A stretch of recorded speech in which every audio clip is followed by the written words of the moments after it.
Hello and welcome back to another episode of You Want to Do What. Today we've got Luke Ellis on, and he's the founder of A Listener Media. Hi, Ellis. Daniel, it's a pleasure to be here, mate. Thank you very much. Absolute pleasure to have you on, mate. So, should we jump straight in, Luke? Do you want to tell everyone a bit about what you do?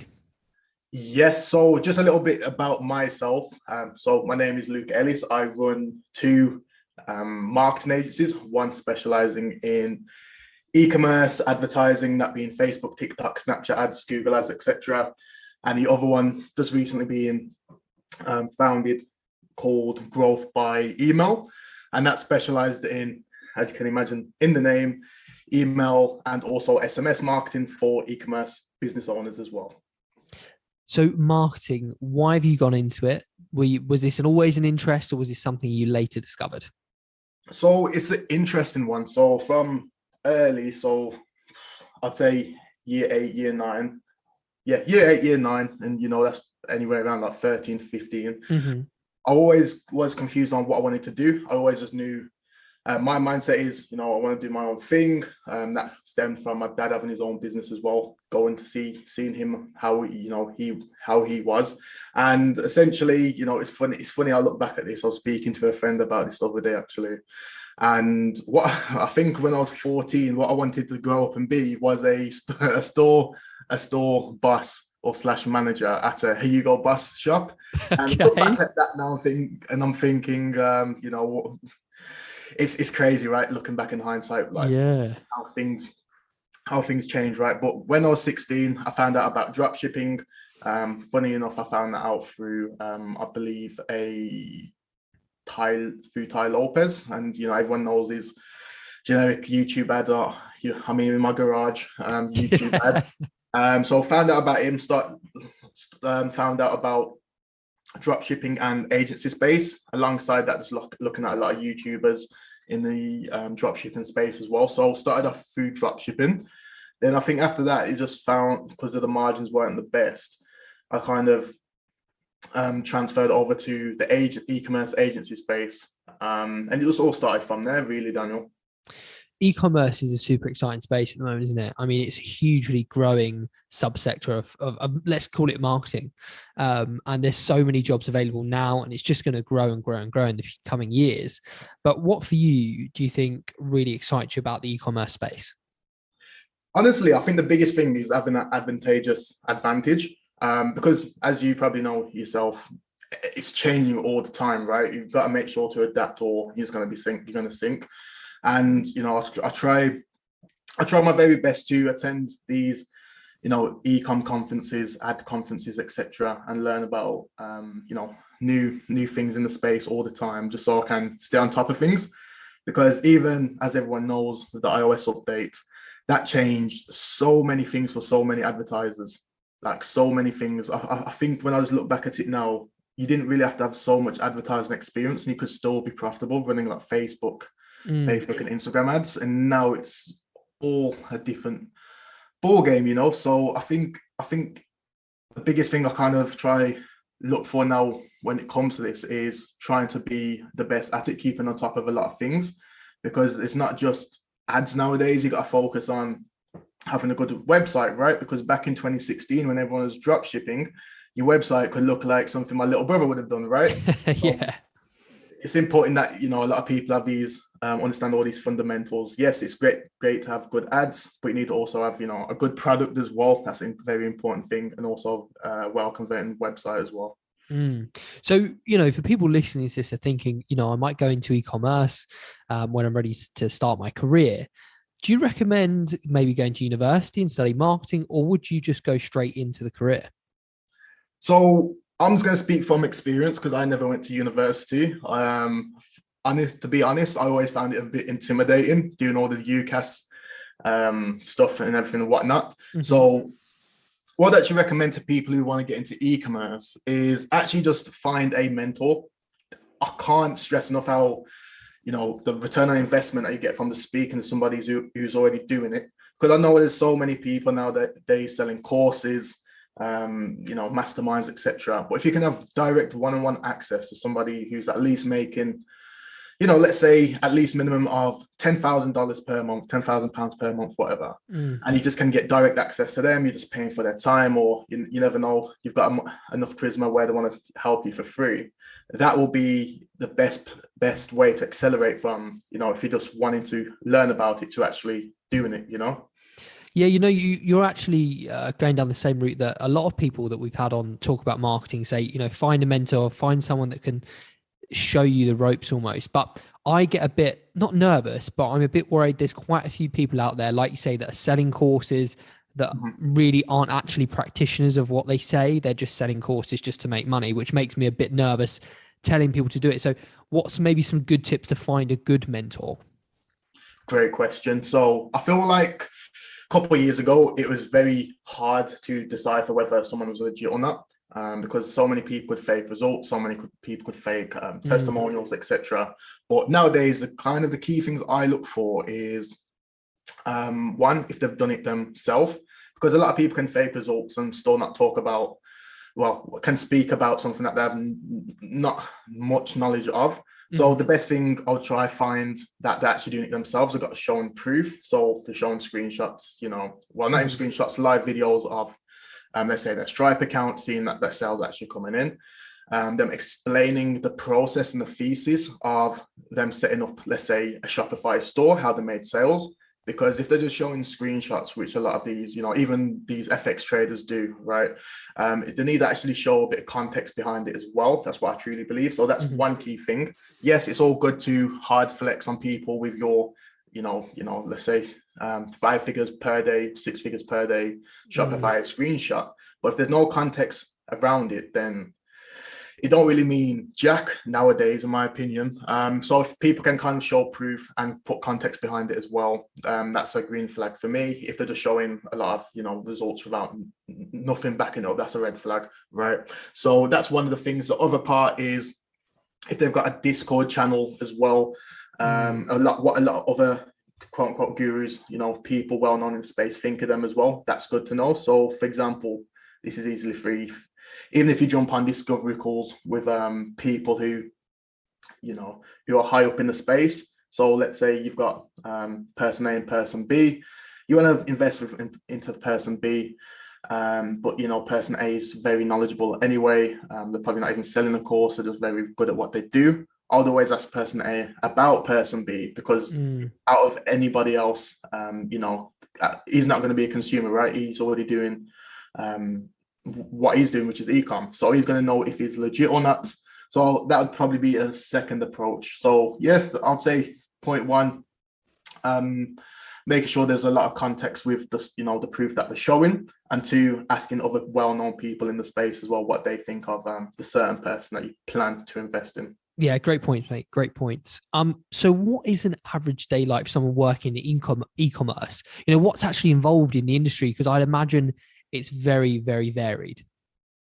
Yeah, so since we run an agency, we control everything, online, on the online space, everything logistic wise with products. We don't really mess with. That's what our clients deal with. But in terms of a day-to-day basis, how things look is, so, I'd wake up, speak with the team, have a team meeting with everyone, discussing our clients' accounts, walking through what's been happening since the last 7 days, what happened yesterday, what happened in the last 3 days, what's the results been month to date, to kind of see what the trends are looking like. Always looking at things we can split test as well, because I personally believe if you're just leaving ads to be stagnant in not testing new things, you're going to lose.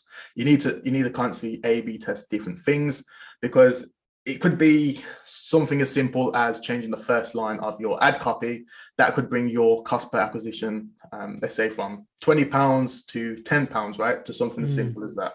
So that's what my day fully consists of at the beginning, just looking at client accounts, what we can change. After that is speaking with the clients as well, talking about plans and upcoming days, offers, what we're planning on doing the next month. And so, but ultimately it's e-commerce as a whole with advertising. It's never a game where you kind of just set it up and you leave it alone. You've got to always make sure that, you're always on top of things to make sure that nothing kind of goes into a spiral and goes out of control, So is it fair to say, we talk about personality traits, someone that's going into e-commerce based on that, you'd need to be quite analytical, quite happy to look at numbers and check tests and things like that. Is that fair? 100%, yeah, like 1 billion%. Because I know a lot of people who'd like to say, yes, we need a split test. I understand we need a split test, but they're saying it for the sake of it. But they just don't. I don't understand why they don't have that extra push to actually split test things themselves and be creative.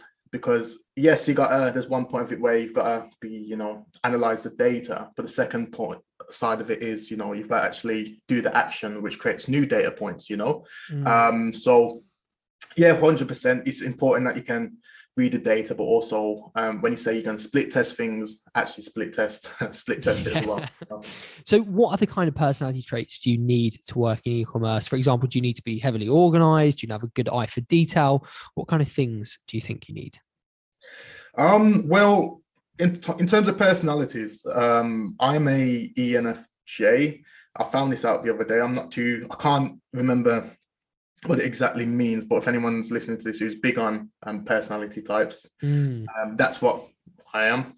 And I'm very, I would say I'm very good at what I do. But in terms of my experience with people I've dealt with, it's definitely, I would say the two biggest ones is I have one person who's, I wouldn't say pedantic, but is very, micro when it comes to tasks. Is very detailed and looks at things in an intricate level, because with testing so many different things, a lot of data, looking at a lot of data, it can be easy to miss some things out. And on the other side of the spectrum is finding someone, who can, look at the macro side of things. So look at the next idea, plan the next advertising angle campaign, for example, right? But they probably are just not so good at looking at the intricate data points and the little things within those campaigns, right? So I think it's always important to have two different type of personality types, one being looking at the intricate side of things, and the second one looking at the macro side of things as well. Perfect. So there's room for sort of a few different approaches to working in the industry. So you don't need to be a certain type. It's quite flexible. It's very versatile, yes.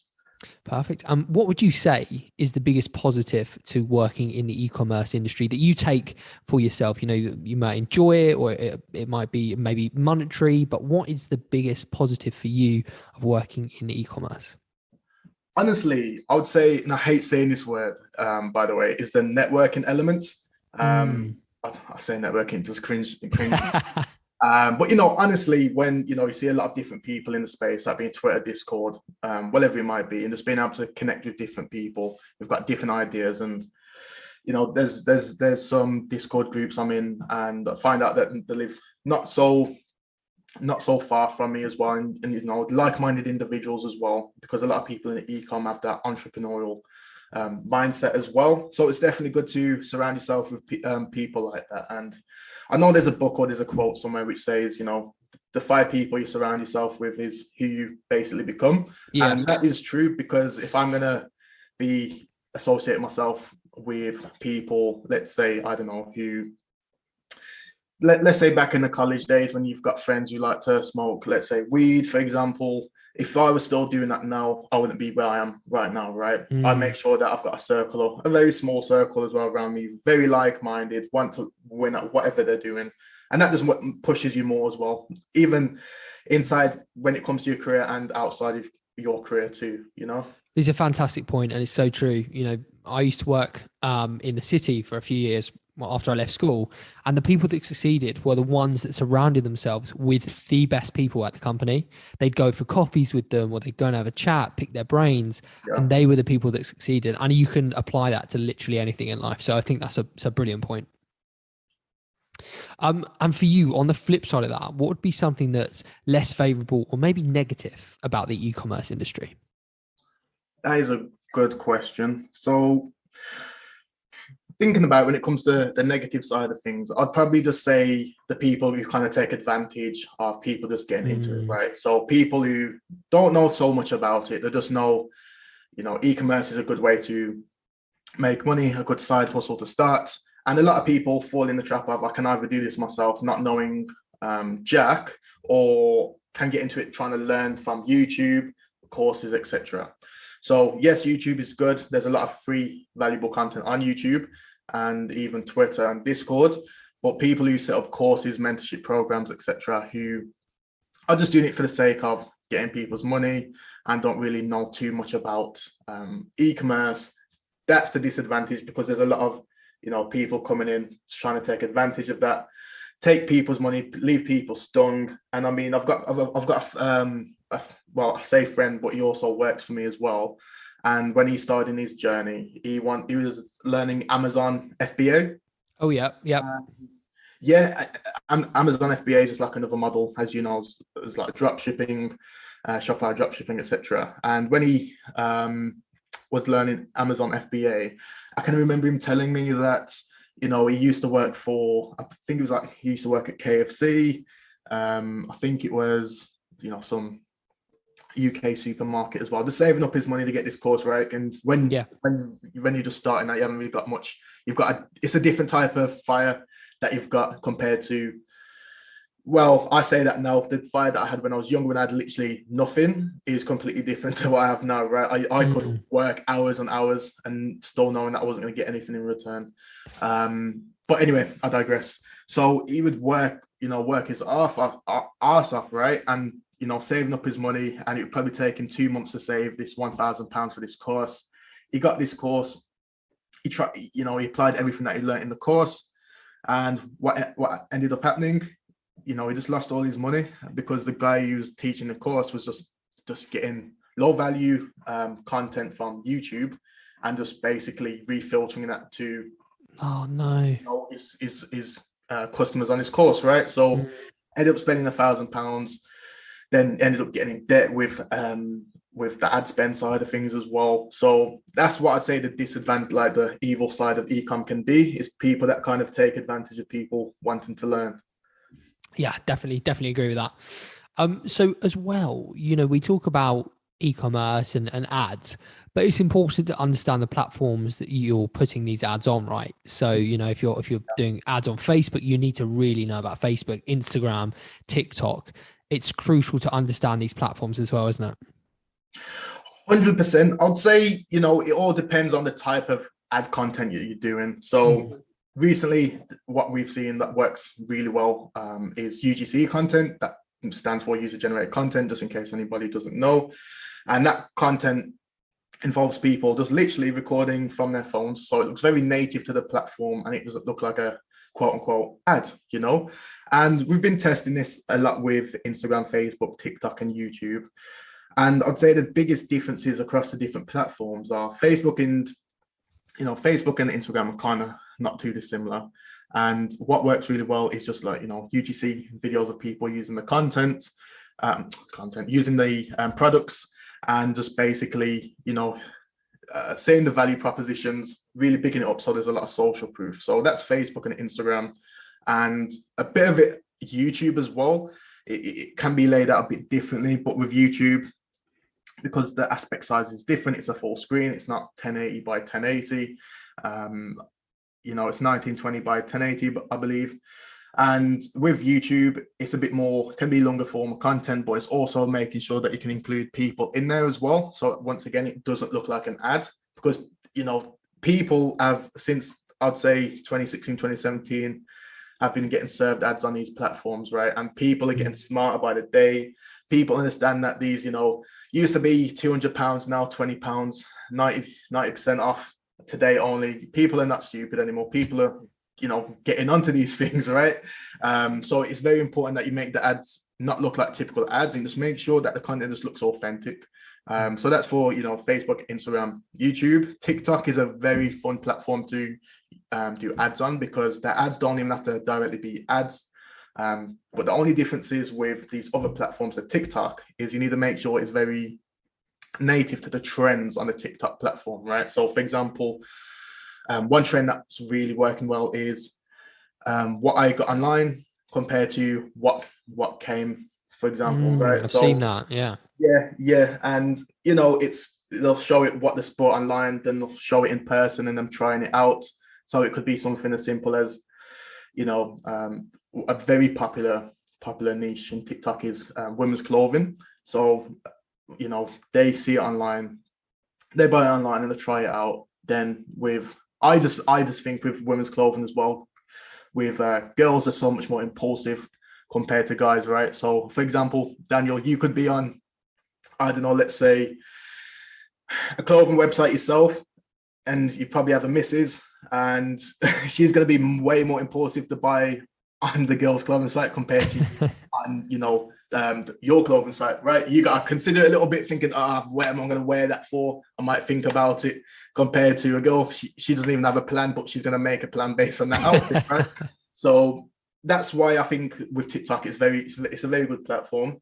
It's new as well, so not many people are using it. So I would say anyone who wants to get into ecom, I want to get into what advertising channel to do, would 100% recommend doing TikTok ads, just learning the trends of what work really well. I believe even if you send me a message, I've got a little cheat sheet of what different TikTok trends there are. I'm more than happy to send that over. But yeah, if you're wanting to get into ecom, I'd definitely recommend doing TikTok ads first, as this is new, and I'd say one of the most profitable ones at the moment. It's interesting as well. You at the beginning you mentioned SMS and email. Now, email marketing is having a bit of a resurgence, isn't it? E-commerce sort of brands are actually going, actually, if we do really good emails, it can work. And the SMS thing's really interesting. And do you think it's important to learn other channels opposed to social media as well? 1 billion%. And the reason I say that is because it's always good to get traffic to your store, right? And, acquire new traffic, but it's so much more important to retain customers as well using email and SMS. So two different type of brands. There's brands which can get a lot of recurring customers, getting a lot of customers coming back to their brand. This works really well for, once again, email and SMS. If there's any promotions, getting these customers back who've already purchased before. And the reason why they're most likely to come back as well is if you've got a good brand, you've got good products, they will come back because they've already trusted you enough to purchase from you the first time. So that's the one side of ecom businesses that work really well, which have a good recurring business model.